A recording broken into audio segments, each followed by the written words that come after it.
अब देखो आज जो हम लोग नेक्स्ट क्वेश्चन लेके आए हैं जेई एडवांस सीरीज का, वो मैंने यहां पे क्या किया है, डिस्प्ले किया है। और अगर इस क्वेश्चन की बात करें तो यहां पे अगेन हमें प्रेशर का कॉन्सेप्ट यूज करना है और साथ में हमें कॉन्सेप्ट यूज करना है किसका, इक्विलिब्रियम का। तो बेसिकली ये जो क्वेश्चन है इसमें रोटेशन का कॉन्सेप्ट भी एप्लीकेबल होगा और साथ में यहां पे कॉन्सेप्ट एप्लीकेबल होगा किसका, फ्लूइड का। अच्छा, क्वेश्चन में क्या बोल रहा है, क्वेश्चन में बोल रहा है uniform sphere of mass m and another uniform hemisphere of same material and radius r are placed in a vessel. In the vessel water is filled up to a height 30 centimeter, r की value दी है 30 centimeter as shown in figure. There is no water or air under the hemisphere. The sphere and the hemisphere both are connected with vertical threads to the end of a light rod AB of length 116 centimeter having a hinge O.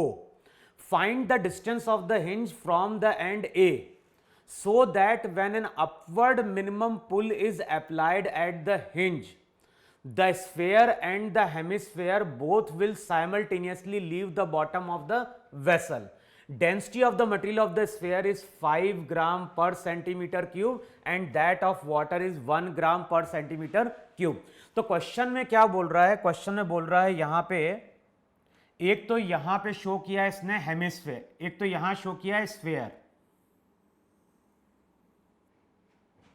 फिर यहां पे उसने show किया है एक container.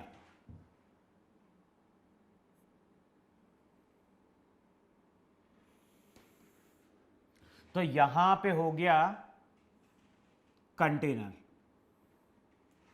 अब question में क्या बोल रहा है, यहां पे हेमिस्फेयर है और यहां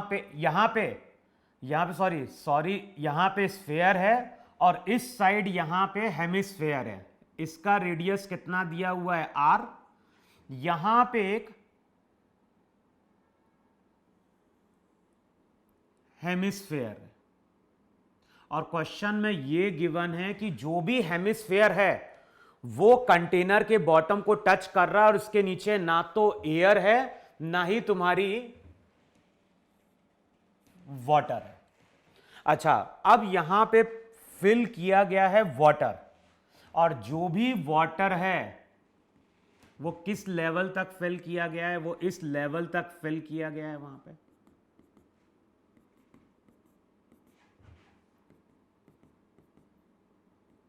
तो इस तरह से वहां पे वाटर है जो इस हाइट तक वहां पे क्या किया गया है, फिल किया गया है। अच्छा, अब जैसे हम अगर मान लो हम इस सॉलिड स्फीयर की बात कर रहे हैं, इसको हमने वाटर में लाके प्लेस कर दिया, तो बताओ यहां पे अभी इसके ऊपर कौन कौन से फोर्स लग रहे होंगे। एक तो नॉर्मल होगा, वेट होगा और बॉयंसी फोर्स होगा, है कि नहीं। और वहां पे याद होगा जब हम बॉयंसी फोर्स कैलकुलेट करते थे तो जो भी बॉयंसी फोर्स है वहां पे याद होगा बॉयंसी फोर्स बनता है किसके कारण, ये बनता है प्रेशर डिफरेंस के कारण। तो अगर मान लो कोई भी सरफेस है और उस सरफेस पे हम ऊपर का प्रेशर कैलकुलेट करते थे, नीचे का प्रेशर कैलकुलेट करते थे, प्रेशर डिफरेंस के कारण जो फोर्स निकल के आता था वही वहां पे क्या था, बॉयंसी फोर्स था। तो बेसिकली यहां पे अगर तुम बात करोगे तो सब तरफ से एटमॉस्फेरिक प्रेशर रहेगा। यहां पे अगर तुम बात कर रहे हो तो बताओ हर तरफ से यहां पे एटमॉस्फेरिक प्रेशर होगा कि नहीं होगा वहां पे। अब होगा क्या, यहां पे अगर तुम एटमॉस्फेरिक प्रेशर को कंसीडर करोगे तब भी बॉयंसी फोर्स में कोई फर्क नहीं पड़ेगा, क्योंकि ऊपर का जो एटमॉस्फेरिक प्रेशर रहेगा उसका x कंपोनेंट कैंसिल आउट होगा, y कंपोनेंट नीचे की ओर आएगा और नीचे जो प्रेशर बनेगा वो प्रेशर बनेगा due to atmosphere plus due to liquid. तो उसके भी कंपोनेंट आएंगे, हॉरिजॉन्टल कंपोनेंट कैंसिल आउट हो जाएगा। और जब वर्टिकल कंपोनेंट की बात करोगे तो वहां पे प्रेशर केवल लिक्विड के कारण बनता है और पी नॉट का प्रेशर वहां पे क्या होता है, कैंसिल आउट हो जाता है। तो एक बार तुम लोग बॉयंसी फोर्स का कॉन्सेप्ट देखना। तो बॉयंसी फोर्स जब कैलकुलेट करते थे तो वहां पे याद होगा बॉयंसी फोर्स जब कैलकुलेट करते थे ऊपर प्रेशर निकालते हैं, नीचे प्रेशर निकालते हैं, प्रेशर डिफरेंस जब कैलकुलेट करोगे तो पी नॉट वाली टर्म वहां पे क्या होती है, कैंसिल आउट हो जाती है, इसकी जरूरत नहीं पड़ती है। तो जो भी बॉयंसी फोर्स बनता है वो बनता है लिक्विड के प्रेशर के कारण। लेकिन मैंने इस क्वेश्चन को सॉल्व करके देखा है तो यहां पे तो कोई दिक्कत नहीं आएगी, लेकिन अगर इस रीजन की बात करोगे तो बताओ, इस रीजन में यहां पे अगर प्रेशर P0 है तो फिर अगर तुम यहां कहीं नीचे आओगे तो वहां पे नीचे प्रेशर बनेगा P0 के कारण भी, साथ में प्रेशर बनेगा वाटर के कारण भी। और ध्यान रखना, नीचे कोई भी वाटर या एयर नहीं है तो नीचे तो कोई प्रेशर बनेगा नहीं। तो जो भी हेमिस्फेयर है, हेमिस्फेयर के सरफेस पे जो प्रेशर आएगा वो एटमॉस्फेयर के कारण भी आएगा, लिक्विड के कारण भी आएगा, और उसके कारण यहां पे हाइड्रोस्टैटिक फोर्स नीचे की ओर बनेगा। लेकिन अगर हम P0 प्रेशर लेके चलते हैं तो कैलकुलेशन नहीं आता है। तो हम ये मान के चल रहे हैं कि जो भी क्वेश्चन है, क्वेश्चन को जब सॉल्व करते हैं तो हमें यह मान के चलना है कि P0 प्रेशर को अगर हम नेग्लेक्ट कर दें तभी आंसर वहां पे हमारा क्या करता है, मैच करता है। तो एक बार समझने की कोशिश करना जो चीज मैं बोल रहा हूं। वैसे जब हम बॉयंसी फोर्स कैलकुलेट करते हैं P0 का कोई फर्क नहीं पड़ता है, दोनों टर्म कैंसिल आउट हो जाती है। लेकिन यहां पे चूंकि नीचे कोई भी एयर नहीं है तो नीचे एयर के कारण तो कोई प्रेशर नहीं बन रहा है, तो ऊपर जो भी प्रेशर बनेगा वो प्रेशर एटमॉस्फेरिक भी होगा, साथ में लिक्विड के कारण भी होगा। और अगर एटमॉस्फेरिक प्रेशर कंसीडर करोगे तो कैलकुलेशन हमारा वहां पे मैच नहीं करता है। तो हमें यह मान के चलना है कि जो एटमॉस्फेरिक प्रेशर वाली टर्म है उसको वहां पे क्या कर दें, नेग्लेक्ट कर दें।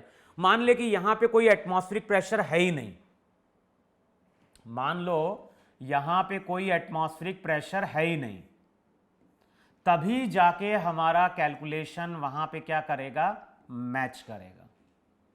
तो हम लोग जो भी प्रेशर कंसीडर करने जा रहे हैं वो प्रेशर कंसीडर करने जा रहे हैं केवल लिक्विड के कारण। अब क्वेश्चन में क्या बोल रहा है, क्वेश्चन में बोल रहा है कि यहां पे इस तरह से एक स्ट्रिंग यहां पे है, एक स्ट्रिंग यहां पे है, और ये दोनों स्ट्रिंग यहां पे एक रॉड से कनेक्टेड हैं। जो भी रॉड है ये रॉड हमारी हिंज्ड है, कहां पे, ओ पे। मान लो हिंज का डिस्टेंस कितना है, x। ये डिस्टेंस अगर x होगा तो ये डिस्टेंस वहां पे l माइनस एक्स होगा। अब क्वेश्चन में क्या बोल रहा है, क्वेश्चन में बोल रहा है कि यहां पे हम कितना फोर्स अप्लाई करें। देखो क्वेश्चन में बोल रहा find the distance of the hinge from the end A so that when an upward minimum pull is applied at the hinge, the sphere and the hemisphere both will simultaneously leave the bottom of the vessel। तो question में क्या बोल रहा है, question में बोल रहा है कि इस हिंज पे हम कितना फोर्स लगाएं, मिनिमम की बात कर रहा है। मिनिमम का मतलब यही होता है कि ये दोनों बॉडी केवल कांटेक्ट छोड़ दें। अगर ज्यादा हम फोर्स अप्लाई करेंगे तो ये बॉडी कांटेक्ट भी छोड़ेगी और साथ में उसके पास क्या होगा, साथ में वहां पे उसके पास एक्सेलरेशन भी आ जाएगा। तो मिनिमम फोर्स का मतलब यही हुआ कि ये जो बॉडी है और ये जो बॉडी है, ये बॉडी केवल कांटेक्ट वहां पे क्या कर दें, लूज कर दें। समझ में, अगर हम ज्यादा फोर्स अप्लाई करेंगे तो ये दोनों बॉडी वहां पे क्या करेगी, कांटेक्ट छोड़ेगी और एक्सेलरेट करेगी। तो मिनिमम फोर्स का मतलब यही है कि ये दोनों बॉडी जस्ट वहां पे कांटेक्ट क्या कर दें, छोड़ दें। तो अब यहां पे तुम क्या शो करोगे, यहां पे तुम शो करोगे टेंशन T1, यहां पे तुम शो करोगे टेंशन T2। अच्छा, अब T1 की अगर हम बात करें तो इसको अगर तुम बोल रहे हो बॉल ए, इसको अगर तुम बोल रहे हो बॉल बी, तो बताओ बॉल ए का अगर फ्री बॉडी डायग्राम ड्रॉ करोगे तो यहां पे क्या शो करोगे, यहां पे शो करोगे T1, इसका वेट m इंटू जी, साथ में क्या हो गया, बॉयंसी फोर्स। बताओ इसके अलावा कुछ होगा कि नहीं होगा, वहां पे T1 होगा, FB होगा, mg होगा, और ये बॉल कांटेक्ट लूज कर रही है तो उस टाइम पे इस सरफेस की नॉर्मल वहां पे जीरो हो रही होगी। मिनिमम का मतलब यही हुआ कि इस बॉडी ने जस्ट कांटेक्ट लूज किया है तो नेट फोर्स को वहां पे हम इक्वेट कर देंगे। तो इक्वेशन क्या बनेगी, इक्वेशन बनेगी T1 प्लस FB किसके बराबर होगा, तो T1 प्लस FB हमारा वहां पे mg के बराबर होगा वहां पे।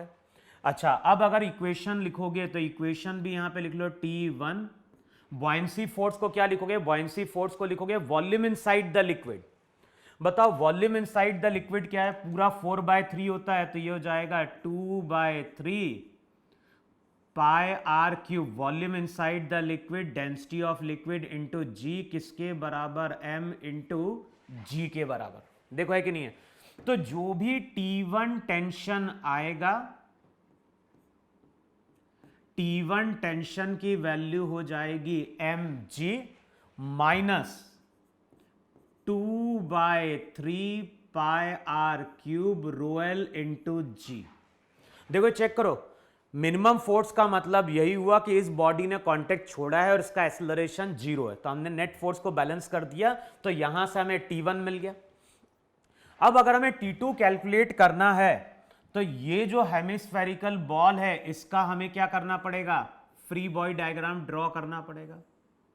अब इसका अगर फ्री बॉडी डायग्राम ड्रॉ करोगे तो ध्यान रखना है, यहां पे शो करोगे T2। ये भी बॉल उसी टाइम पे कांटेक्ट छोड़ रही होगी, तो नॉर्मल 0। अब ध्यान है, दोनों का मटेरियल सेम है, तो इसका मास अगर m होगा तो इसका मास m/2 होगा, तो इसका वेट क्या हो जाएगा? इसका वेट हो जाएगा m/2 इंटू जी।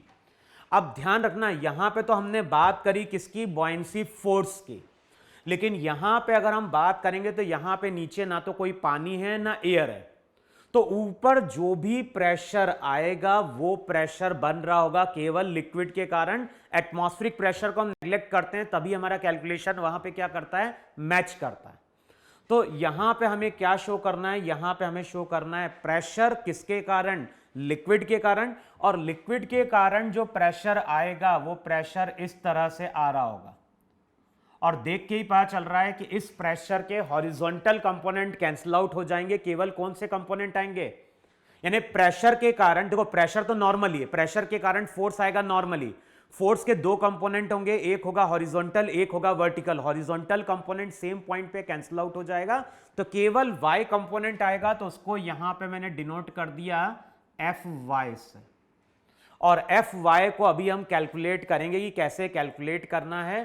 तो इक्वेशन जो अभी आ रही है वो आ रही है T2 किसके बराबर आ रहा है? तो T2 बराबर आ रहा है m/2 इंटू जी प्लस Fy के। देखो है कि नहीं वहां पे? अब अगले स्टेप में हम क्या करने जा रहे हैं? अगले स्टेप में हम Fy कैलकुलेट करेंगे। अब देखो Fy कैलकुलेट करने का तरीका क्या है? तो कैलकुलेट करने का तरीका समझो जरा। लास्ट जो क्वेश्चन हमने अपलोड किया था वो भी इसी से रिलेटेड था वहां पे। तो वहां पे याद होगा हर पॉइंट पे प्रेशर क्या कर रहा है? वेरी कर रहा है। तो सबसे पहले इस तरह से हमने एक स्मॉल एलिमेंट लिया था कि नहीं लिया था? तो यहां पे इस तरह का हम क्या कर रहे हैं? एक स्मॉल एलिमेंट ले रहे हैं जो कितने एंगल पे? थीटा पे। इस एलिमेंट की थिकनेस अगर dl है तो याद होगा उसने एंगल कितना सबस्टेंड किया था? d theta. और रिजल्ट वहां पे क्या निकल के आया था? रिजल्ट निकल के आया था dl equals to r d theta. फिर वहां पे हमने क्या किया था? फिर वहां पे हमने इस पॉइंट पे प्रेशर निकाला था। प्रेशर यहां पे केवल कंसिडर करना है ड्यू टू लिक्विड, और लिक्विड के कारण अगर देखोगे तो यहां पे लिखोगे रोएल इंटू जी। रोएल इंटू जी। अब चेक करो हाइट जो रहेगी, हाइट कौन सी ली जाएगी? बताओ हाइट केवल ये कंसिडर करोगे कि नहीं कंसिडर करोगे? ये हो जाएगा उसका रिंग का रेडियस r डैश। तो ये जो हाइट रहेगी वो चेक करो r माइनस, ध्यान रखना ये डिस्टेंस r cos थीटा है, ये r sin थीटा है, तो rho l g r 1 minus sine theta. Check करो ये प्रेशर है कि नहीं है? अब प्रेशर यहां पे भी आएगा, प्रेशर यहां पे भी आएगा। प्रेशर के कारण कैलकुलेट कर लो फोर्स, और फोर्स वहां पे क्या हो जाएगा? फोर्स हो जाएगा rho l g r rho l g r 1 minus sine theta pressure into area. अब एरिया क्या हो जाएगा, एरिया हो जाएगा 2 pi r dash into dl. Dl का मतलब वहां पे आर डी थीटा। देखो चेक करो ये है कि नहीं वहां पे। तो पहले तो हमने फोर्स कैलकुलेट किया, फोर्स की वैल्यू वहां पे हो जाएगी rho l into g, rho l into g r square 2 pi r dash का मतलब हो गया r cos theta 1 minus sine theta d theta. देखो है कि नहीं वहां पे। अब ध्यान रखना ये जो फोर्स आ रहा होगा, ये फोर्स आ रहा होगा वहां पे डी एफ। और बताओ डी एफ के कंपोनेंट कितने होंगे, ये एंगल अगर थीटा है तो चेक करो ये एंगल भी थीटा है कि नहीं वहां पे। तो D F cos theta cancel out होगा, यहां पे केवल कौन सा कंपोनेंट आ रहा होगा, डी एफ साइन थीटा। तो जो भी फोर्स का y कंपोनेंट होगा वो हो जाएगा 2 pi rho l g r cube. इसका कॉस थीटा कैंसल आउट होगा, साइन थीटा होगा तो अंदर जाएगा तो ये हो जाएगा cos theta sine theta minus sine square theta into cos theta into d theta. देखो यही फोर्स का वहां पे y कंपोनेंट है कि नहीं है एक एलिमेंटल रिंग के ऊपर। अब बताओ ऐसी यहां पे नंबर ऑफ एलिमेंटल रिंग होगी, टोटल के लिए हम क्या करेंगे, इसको इंटीग्रेट करेंगे। अब बताओ इसको अगर इंटीग्रेट करने जाओगे तो ये हो जाएगा 2 pi rho l g r cube sine theta into cos theta. 2 से मल्टीप्लाई करो, 2 से डिवाइड करो तो चेक करो ये हो जाएगा sine 2 theta by 2 minus sine square theta cos theta into d theta. अब बताओ इसको अगर तुम इंटीग्रेट करोगे तो फोर्स का y कंपोनेंट क्या आएगा, फोर्स का y कंपोनेंट आ जाएगा 2 pi rho l g r cube. Cos का क्या होता है, माइनस साइन होता है, तो साइन का क्या हो जाएगा, साइन का हो जाएगा माइनस कॉस 2 थीटा बाय 4। 2 से डिवाइड होगा, यहां पे साइन थीटा को t मानोगे तो T square cos theta D T, तो ये हो जाएगा minus sine cube theta by 3। और इसको हमें कहां से कहां इंटीग्रेट करना है, यहां पे 0, यहां पे पाई बाय 2, तो इसको 0 से लेके पाई बाय 2 तक हमें क्या करना है, इंटीग्रेट करना है। अब मैं इसको इंटीग्रेट कर रहा हूं अलग से।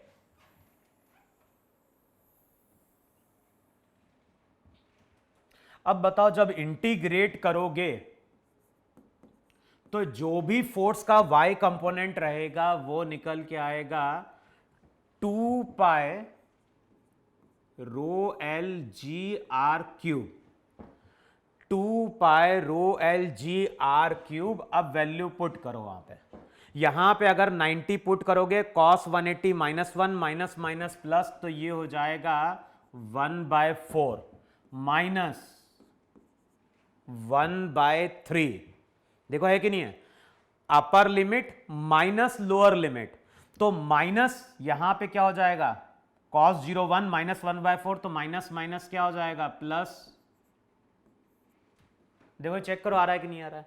तो जो भी फोर्स का y कंपोनेंट रहेगा वो हो जाएगा 2 pi rho l g r cube 1/4 यहां पे हो गया 1/2, तो ये हो जाएगा 1/2 माइनस 1/3। देखो है कि नहीं है, यहां पे 3, यहां पे तो ये जाएगा माइनस 1/6, हटेगा तो चेक करो फोर्स का जो y कंपोनेंट रहेगा वो हो जाएगा pi rho l g r cube, यहां पे 6। तो चेक करना यहां पे जो फोर्स का y कंपोनेंट आएगा उसकी वैल्यू पुट कर दो, तो जो भी T2 आएगा T2 की वैल्यू हो जाएगी mg/2 प्लस कुछ नहीं है, यहां पे केवल कैलकुलेशन है, तो यहां पे हो जाएगा pi rho l g r cube by 3। अब बेसिकली हमें क्या करना है, हमें यहां पे T1 T2 की वैल्यू मिल रही है किसके टर्म में, mg, और फोर्स के टर्म में, वहां पे mg और fy और mg और fb के टर्म में। अब हमें T1 T2 को क्या करना है, T1 T2 को वहां पे क्या करना है, रिलेट करना है। अब बताओ, जब यहां पे हम इसको पुल कर रहे हैं, जब यहां पे हम इसको पुल कर रहे होंगे तो इक्विलिब्रियम में कंडीशन क्या बन रही होगी, बोलो। जब इस रॉड को हम यहां पे पुल कर रहे होंगे तो यहां पे इस पॉइंट पे हमने फोर्स अप्लाई किया, यहां पे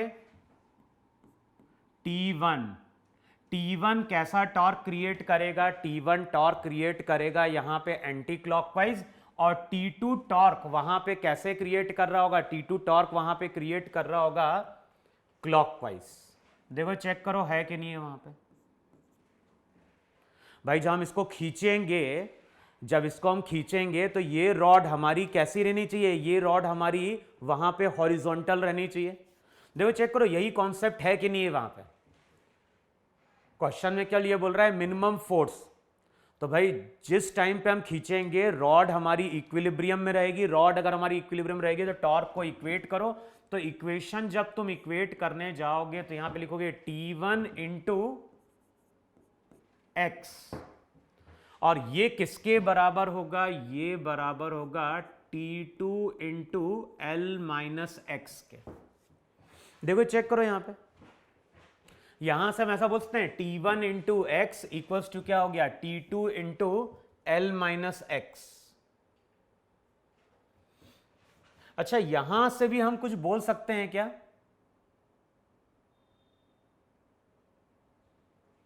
कि भाई T1 T2 मिनिमम होगा, कि क्वेश्चन में पूछ रहा है find the distance of the hinge from the end A so that when an upward minimum पुल।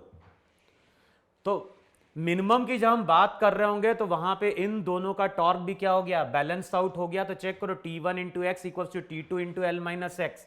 अब सबकी वैल्यू पुट करनी है और कैलकुलेशन करना है। तो T1 की वैल्यू कितनी है, T1 की वैल्यू है mg माइनस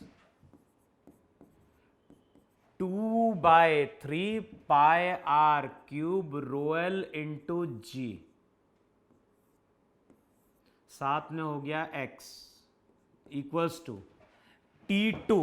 T2 की वैल्यू क्या हो जाएगी, T2 की वैल्यू हो जाएगी mg/2 प्लस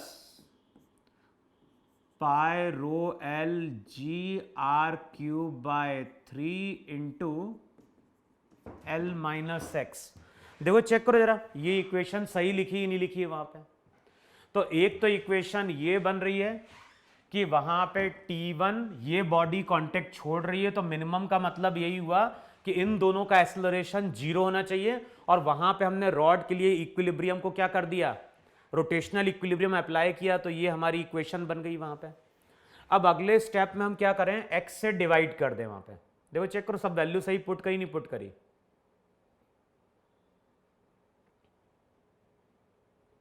ठीक है। अब इसको थोड़ा सा यहां पे अपन, क्योंकि हमें जगह की जरूरत पड़ेगी वहां पे। अब कुछ नहीं, उसको कैलकुलेट करना है। x से डिवाइड करोगे तो ये हो जाएगा mg minus 2/3 pi r cube rho l into g. X उधर लेके जाओ तो ये हो जाएगा mg/2 plus pi rho l g r cube by 3। x से डिवाइड करोगे तो ये हो जाएगा l/x माइनस 1। देखो है कि नहीं है वहाँ पे। अब l/x माइनस 1 है, तो अब इसको वहाँ पे और सिंप्लीफाई करो, वहाँ पे mg minus 2 pi r cube rho l g by 3। फिर यहाँ पे क्या होगा, यहाँ पे ये टर्म तो तुम्हारी क्या होगी, मल्टीप्लाई होगी। तो mg/2 plus pi rho l g r cube by 3, ये हो जाएगा l/x, है कि नहीं। माइनस हो जाएगा वहां पे कितना, माइनस हो जाएगा mg/2 प्लस कुछ नहीं, कैलकुलेशन है वहां पे, pi rho l g r cube by 3। देखो इतना बन रहा है कि नहीं बन रहा है वहां पे। अब अगले स्टेप में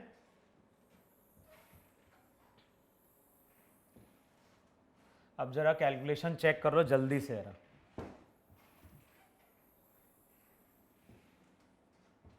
अब बताओ, कैलकुलेशन को अगर चेक करने जाओगे तो mg, और यहां पे तो mg प्लस mg, तो ये हो गया 3mg/2। फिर यहां पे हो जाएगा -2/3। यहां पे क्या हो गया, माइनस, माइनस यहां पे हो गया प्लस 2/3, तो यहां पे हो जाएगा plus pi r cube rho l g/3। देखो चेक करो ये है कि नहीं है वहां पे।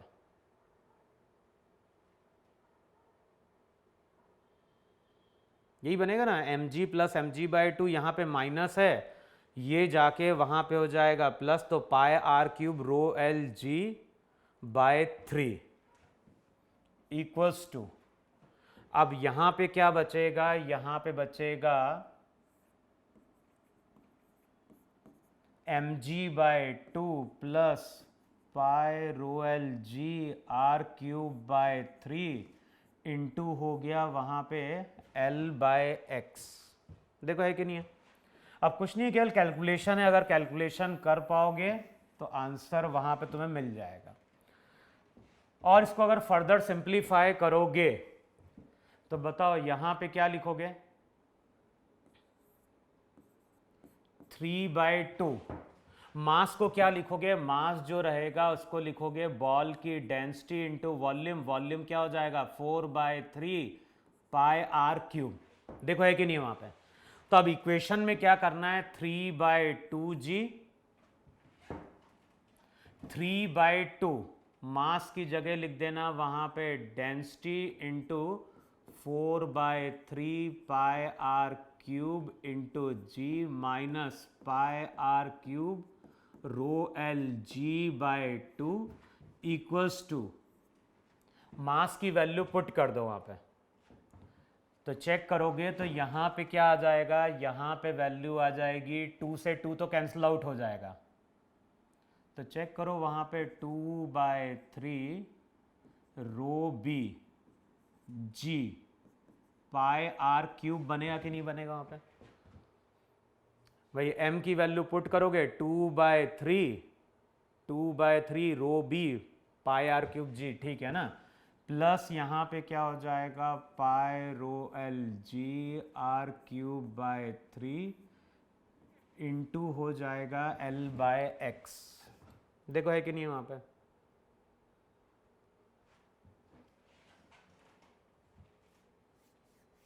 देखो चेक करो इतनी वैल्यू बन रही कि नहीं बन रही है वहां पे। और यहां पे मुझे लग रहा है कि कहीं पे वैल्यू हमारी वैल्यू गलत पुट हो रही है क्या, -mg-2/3 pi r cube rho l जी।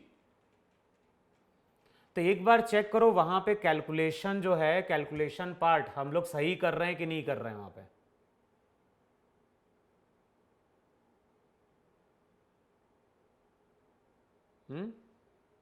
अच्छा ये जो है एक बार देखना, रहा साइन भी शायद मैंने कहीं गलत कर दिया है बीच में।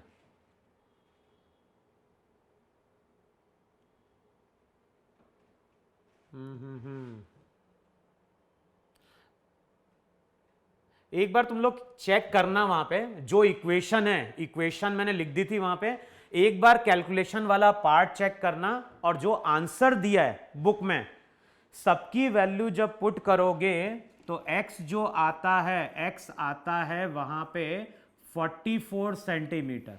मैंने कैलकुलेशन करके देखा है ये बनता है वहां पे, तो एक बार चेक कर लेना क्योंकि अपन पीछे नहीं जा पा रहे हैं।